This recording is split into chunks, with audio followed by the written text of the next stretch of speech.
Salam sejahtera saudara-saudara. Kita jumpa lagi dalam program Mercusuar Kehidupan. Dan bacaan Alkitab yang akan kita renungkan pada saat ini diambil dari Mazmur 121 baik ayat yang pertama dan ayatnya yang kedua. Dan sebelum kita baca, mari kita berdoa. Bapa Surgawi, terima kasih atas pemeliharaan-Mu dalam hidup kami, dan kami ingin merenungkan kebenaran firman-Mu. Tuntun kami dengan kuasa Roh Kudus agar mengerti kehendak-Mu dalam Kristus Tuhan kami. Amin. Mazmur 121 ayat 1 dan 2, firman Tuhan berkata begini: Aku melayangkan mataku ke gunung-gunung, dari manakah akan datang pertolonganku? Pertolonganku ialah dari Tuhan, yang menjadikan langit dan bumi. Demikian firman Tuhan. Saudara-saudara yang Tuhan Yesus kasihi, Mazmur 121 ini adalah nyanyian siara. Nyanyian yang biasanya dinyanyikan oleh umat Allah, oleh bangsa Israel ketika mereka pergi bersiara, mereka pergi untuk beribadah di rumah Allah, di bait Allah, di Bukit Sion. Perjalanan yang panjang, yang melelahkan, yang penuh dengan bahaya.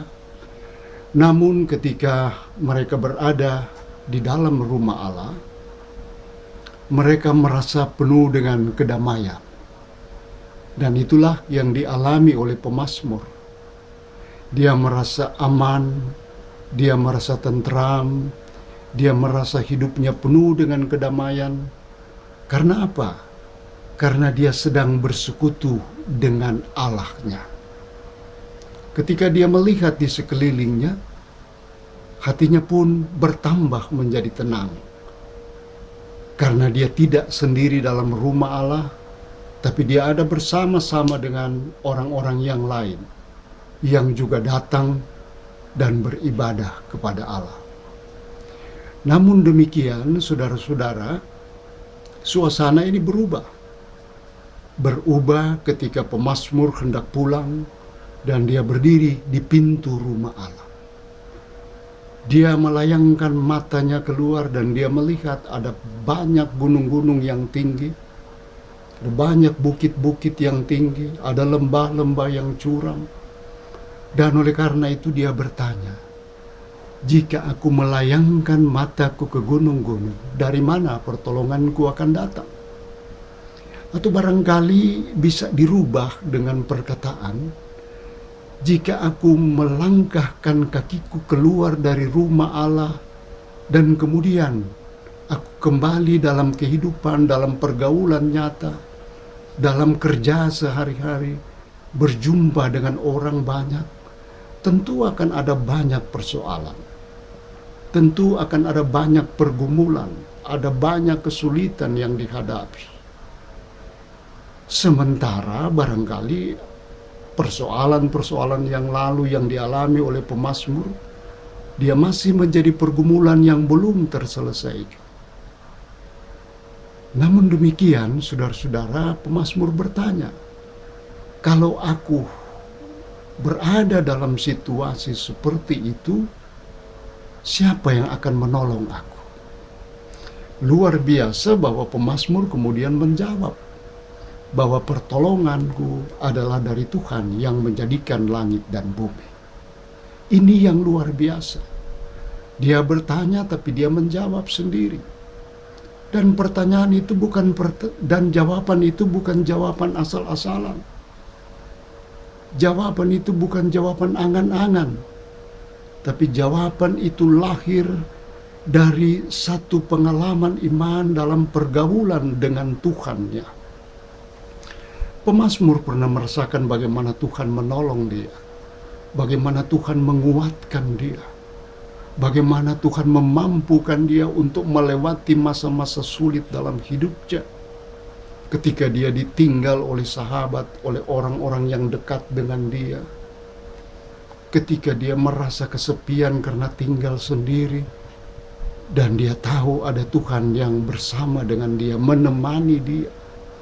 Ketika hidupnya ada dalam ancaman, dia tahu bahwa Tuhan ada dan Tuhan melindungi dia, menjauhkan dia dari mara bahaya dan kecelakaan. Berdasarkan pengalaman iman itu, saudara, berdasarkan pengalaman iman yang di dalamnya pemazmur merasakan pertolongan Tuhan, maka pemazmur katakan, pertolonganku ialah dari Tuhan yang menjadikan langit dan bumi. Tuhan seperti apa yang dimaksud oleh pemazmur? Yang menolong dia di waktu yang lalu, dan kemudian akan menjadi jaminan dalam hidupnya ketika dia melangkah memasuki hari esok dalam hidup ini. Pemazmur katakan bahwa Tuhan yang akan menolongnya adalah Tuhan bagaikan penjaga.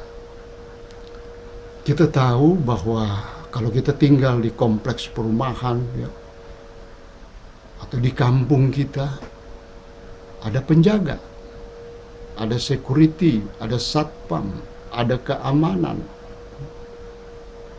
Namun kita juga tahu bahwa mereka yang berjaga di malam hari, ketika siang mereka tidur. Mereka yang berjaga, menjaga keamanan di siang hari, kalau malam mereka tidur. Nah, pemazmur katakan, Tuhan yang menjadi pelindung, Tuhan yang menjagaku tidak seperti itu. Kenapa? Karena Tuhan yang menjadi pelindungku, yang menjadi penjagaku adalah Tuhan yang tidak pernah terlelap. Pemazmur mau katakan bahwa ketika aku bekerja di siang hari, ketika aku bergaul di siang hari, ada Tuhan yang menjaga aku. Namun ketika aku tidur dengan lelap di malam hari, ketika aku tidak tahu apa yang akan terjadi, ada Tuhan yang menjaga hidupku. Bahkan di dalam kasih-Nya Tuhan itu pun membangunkan di waktu pagi untuk menikmati hari baru, hari anugerah pemberiannya. Luar biasa, saudara-saudara. Dan itu dikatakan oleh pemazmur dalam ayat yang ke-6, bahwa matahari tidak menyakiti engkau pada waktu siang atau bulan pada waktu malam. Matahari mewakili siang dan bulan mewakili malam. Atau dengan kata lain, pemazmur mau katakan, baik siang maupun malam, tidak sesaat pun Tuhan mengalihkan pandangannya dalam hidupku. Baik siang maupun malam, tidak sesaat pun Tuhan tidak memperhatikan hidupku. Dan Tuhan seperti itulah yang akan menjadi jaminanku untuk memasuki hari-hari kehidupan. Belajar dari kehidupan pemazmur ini, saudara-saudara, kita pun kadangkala takut melangkah memasuki hari-hari kehidupan kita. Karena sama seperti pemazmur, kita punya banyak persoalan, kita punya banyak masalah dalam hidup ini. Masalah dalam hidup rumah tangga, masalah ketika menderita kesakitan, dan sebagainya. Masalah menyangkut pekerjaan. Dan semua itu menjadi kita takut, menjadi kita gentar, menjadi kita ragu untuk menjalankan hari-hari kehidupan kita. Namun kita jangan lupa, saudara, bahwa sama seperti pemazmur, bukankah kita juga punya pengalaman hidup bersama dengan Tuhan yang kita imani? Bukankah kita juga pernah merasakan bagaimana Tuhan menolong kita dalam hidup ini? Coba saudara bayangkan, coba saudara ingat kembali bagaimana ketika kita mengalami kesakitan, Tuhan memberikan kita kekuatan, bahkan Dia menganugerahkan kesembuhan. Bagaimana ketika kita mengurus anggota keluarga kita yang sakit dalam keletihan, bahkan kadangkala kita menjadi jenuh, namun Tuhan memampukan kita untuk bisa bertahan. memberikan dengan penuh kasih sayang, perhatian kita kepada orang lain, kepada anggota keluarga yang sakit. Bukankah kadangkala kita menghadapi situasi saudara-saudara di mana kita merasa bahwa hidup ini terlalu sulit. Kita merasa bahwa kita hidup dalam kebutuhan kehidupan yang pas-pasan. Kita merasa bahwa berkat Tuhan yang kita nikmati adalah berkat Tuhan yang hanya cukup untuk sehari saja, menurut ukuran kita. Namun jangan lupa saudara, bahwa walaupun berkat Tuhan itu hanya untuk sehari saja menurut ukuran kita, itulah tanda bahwa Tuhan menjaga dan memelihara kehidupan kita. Tuhan mau supaya kita hidup dalam berkat-berkat-Nya, supaya kita hidup untuk selalu bisa berharap dan meminta kepada-Nya, menggantungkan seluruh pengharapan hidup kita hanya kepada Dia. Dan Dia siap untuk selalu menjadi penjaga dan pemelihara dalam hidup kita. Karena itu jangan takut melangkah memasuki hari esok. Pengalaman-pengalaman iman di waktu yang lalu, dia menjadi modal, dia menjadi kekuatan baru bagi kita untuk melangkah memasuki hari esok. Karena kita memiliki kepastian bahwa Allah di dalam Yesus sesaat pun tidak pernah terlelap. Dia selalu memperhatikan kita, baik siang maupun malam. Amin.